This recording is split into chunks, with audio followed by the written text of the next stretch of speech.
Hi everyone, I'm Tanaaz from foreverconscious.com and this is your weekly energy forecast for the week of November 9th. So November 9th, Mercury stations retrograde. We have Mercury, the planet of communication, the planet of the way we think and our thought processes entering the underworld. What does this mean? This basically means that we are in a period of internal reflection. We are being guided by the universe to go within, to really listen, to go back over the past, to go back over events over the last few months. Rather than trying to put anything new on our plate, we're in a period of wrapping up, completing, and actually we're really going to be feeling that as a cosmic trend as we approach the end of the year. So Mercury retrograde is a time to kind of collect our thoughts, to go back over information, facts, contracts that maybe we kind of gleaned over or didn't really pay attention to, and really sort of sit with that detail, sit with the information, because more answers, more info might come up for us to understand, to awaken, to activate new ways of thinking and new ways of being. So think Mercury retrograde, a time of inner reflection, time to collect our thoughts, a great time to journal and really get in touch with our inner world, our inner mind, the thoughts that are going on in our head, and how we can kind of take inventory of what we're finding. It's a good time for inner reflection. In sort of mythology, Mercury represents the messenger of the gods. And I like to think of that of the messenger of our own higher self. So during a Mercury retrograde, we can access and get in touch with messages from our higher selves. We can listen to our intuition. Our intuition becomes deeper, louder. That inner world, that inner wisdom that we all have inside becomes louder for us to hear, to listen to. So pay attention, especially if you encounter delays or mishaps. Mercury is also a little bit of a trickster, so if we get some of that trickster energy coming in, just taking a deep breath, coming within, what is this trying to show me? Where are my thought process is at? Where is my energy at? And working from that lens will really help mitigate some of that chaotic, funky, mind bending energy that can happen when we do have Mercury in retrograde. We also have this week on the 11th, Jupiter going retrograde. So on 11/11, the auspicious 11/11, we have Jupiter also entering retrograde. It's going retrograde in the sign of Cancer. So when Jupiter goes, Jupiter is the planet of the bigger picture and an expansion. And when it goes retrograde, we kind of get a little bit of the opposite. We're being asked to narrow in, focus on the present, focus on the little details, focus on one small aspect of this bigger picture that we're being shown. Jupiter is going retrograde in Cancer. So issues around relationships, our heart, our family, our home life, our relationship with motherhood, our relationship with our mother, the mother wound, nurturing, how we feel nurtured, how we feel secure, how we give and receive love. All of those areas are kind of up for expansion with Jupiter here in Cancer. However, now with the retrograde happening, those areas are going to be highlighted to us. Little details will be highlighted to us as how we can awaken, transcend, and transform some of those areas that are coming up for us. It doesn't always have to be hard work too. Jupiter is considered a lighter energy. So when it goes retrograde, it can just show us, reveal to us positive elements, silver linings. We can just generally feel a sense of accomplishment in these areas as well. It doesn't always have to be hard work when Jupiter's involved. So something to consider, something to mull over as we move through this week. These two big planets going retrograde, we're getting a little bit of slowdown, and the universe is encouraging us to finish what's on our plate rather than take anything new on at this time. Also, with Jupiter going retrograde on 11/11, of course, 11/11 is the number of awakening. It's a powerful number code. It's a powerful numerology code that represents awakening. If you see 11/11 a lot, it means you are on the right path. You are divinely being guided. You are in alignment with your higher self. So we can tap into this energy on November 11th. So it's a great day to put your thoughts and wishes out into the universe, to manifest, especially if you do it at 11:11 a.m. in particular. Setting out a little intention, a little manifestation, a little visualization, putting your thoughts and energy out into the universe consciously. It's a great day to do that as well. A powerful day for manifestation, but also just asking for guidance to get yourself into alignment. Show me the best next step that I can take that will bring me into total alignment with my higher self. That can be your intention that you set at 11:11 on November 11 to access some of this portal energy that we have on this day. We also have Uranus back, or Uranus also in retrograde. Uranus went back into Taurus. So Uranus is back in Taurus for the final time. It's wrapping up lessons and awakenings and changes that we have been navigating since 2018. So this is a really good time for you to think about, since 2018, what changes have taken place in your life that have led to an awakening that's helped you access maybe greater freedom, an awakening that's helped you access a higher level of spiritual understanding, maybe awakening that has helped you access a greater level of authenticity. And yeah, authenticity, freedom, spiritual understanding. These are the areas that Uranus really helps us to activate. Uranus usually brings sudden change, and then that sudden change gives birth to these awakening moments. So Uranus is wrapping up its journey in Taurus. It moved in 2018, and now it's packing its bags. It's getting ready to move into Gemini for good by the time we get to April of next year. End of April, Uranus will be done in Taurus for our lifetime. So this is big energy. This is big wrap up energy. Like I said, we're getting a lot of cosmic themes here of wrapping up.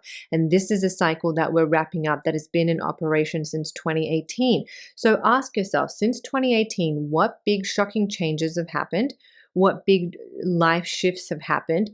And how have they inspired you to awaken? How have you accessed more freedom, more authenticity since this time?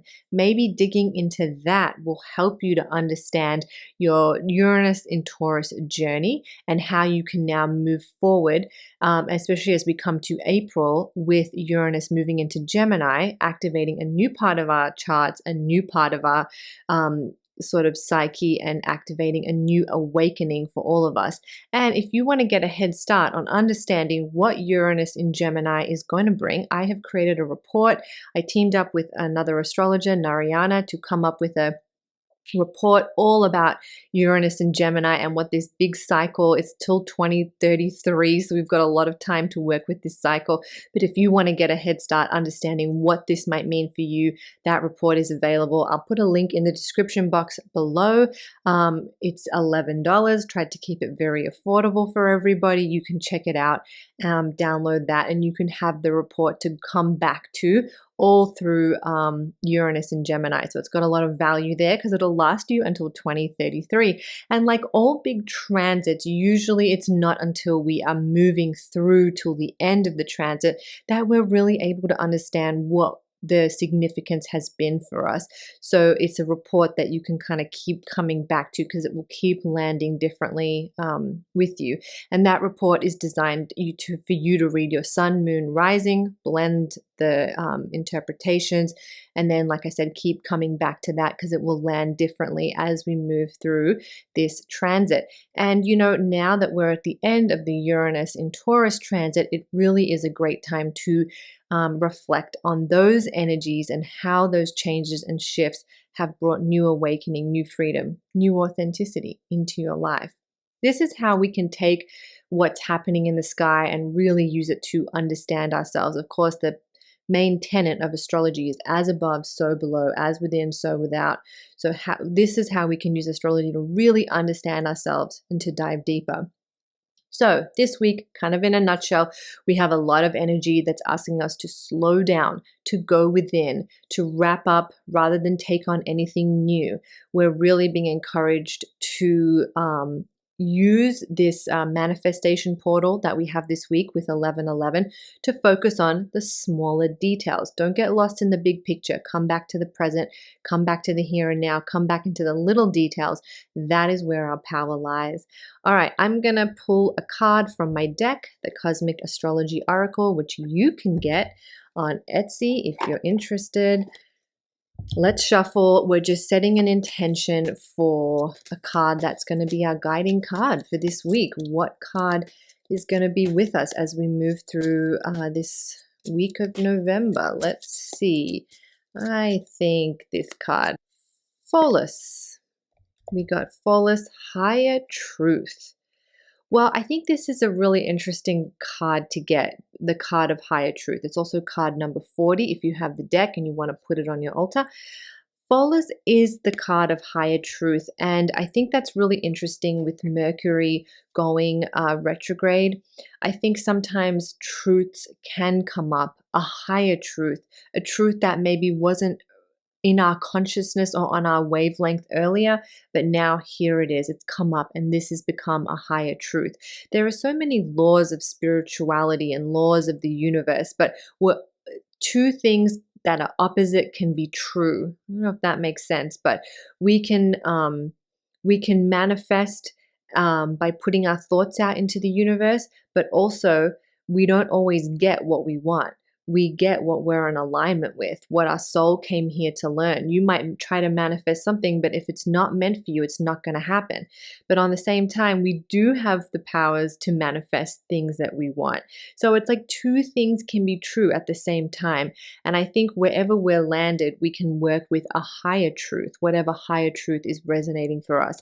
I hope that makes sense, but that's what I think of when I saw the card Higher Truth. So let's take a look. Card number 40, Follis. Let's see. Follis is an asteroid that deals with our inherited and past life wounds, guiding us to transcend them not just for ourselves, but for others. Follis is connected to obsession, addiction, and the bridge between what is real and what is not. Follis has a little bit of Plutonian energy attached to it. It has a little bit of a dark energy, shadow energy needing to kind of go within, which is interesting with Jupiter and Mercury going retrograde, going into the underworld this week. Follis is a highly spiritual, out of this world energy, yet it also has roots in our earthly consciousness. The energy of Follis can be a trigger to escape reality, but also dive deeper into what reality really means. When you zoom out at a picture of the universe, we are all just tiny specks, but our lives, our emotions, our goals, and our dreams feel so real and relevant.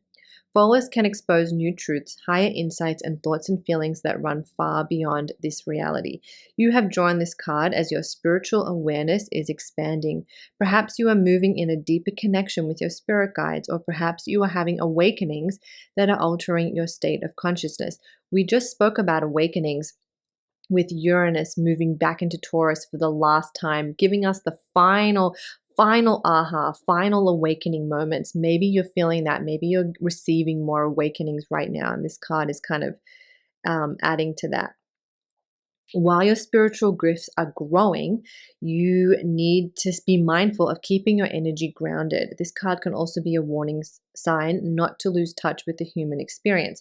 While it's beneficial to travel to higher realms and experiment with altered states, it's also part of our journey to walk the human life, which includes everything from feeling a rainbow of emotions to paying bills. We are spiritual beings having a human experience, not the other way around. So this card, I think, really taps into the fact that we have both Jupiter and Mercury going retrograde this week. I think it helps us to go within, go into the shadows, go into the subconscious, and to really find a higher truth.